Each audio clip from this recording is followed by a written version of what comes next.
Here is how 3D AOI inspection works in our PCBA factory.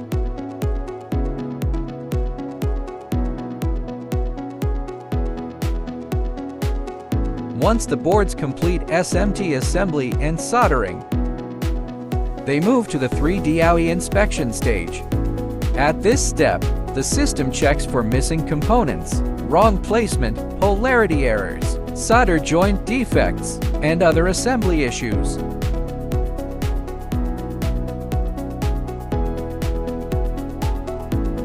What makes 3D AOI more advanced is its ability to capture three-dimensional data.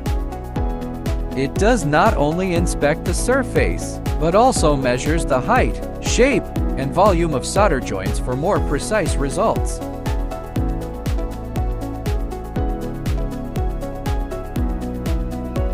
This helps us detect defects earlier, improve production stability, and maintain reliable product quality throughout the manufacturing process.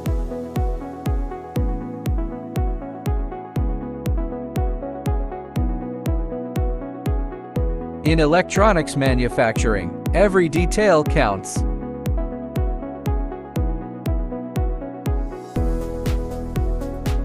That is why we take every inspection seriously.